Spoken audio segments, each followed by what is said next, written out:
We'll show you how to hack Wild Ones weapons. First, open up your Wild Ones and make sure you have cheat engine. This first, open up your cheat engine and click this one, the computer. And once you click it, wait.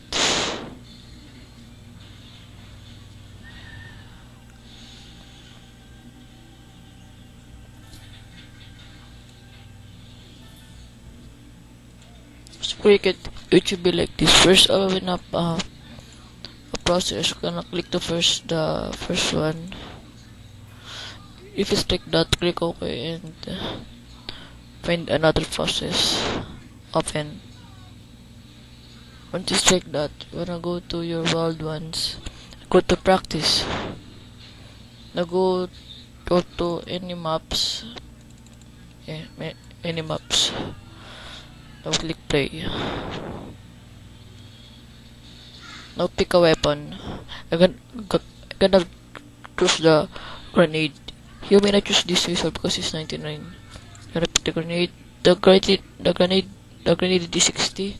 Enter 60. Click first one. Also click hit one shot.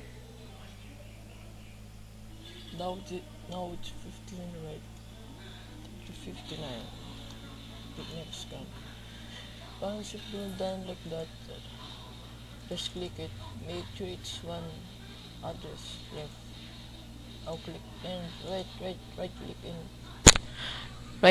click and find out what writes to this address.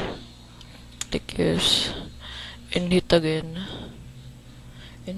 once more.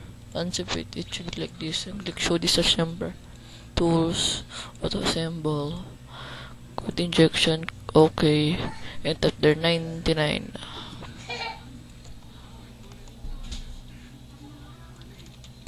And add and edit this one and paste it here. Now click execute. Click yes. Click OK. X that all. Once you click any weapon, it's 99. Bihis na. Bihis na. Hey, bihis na.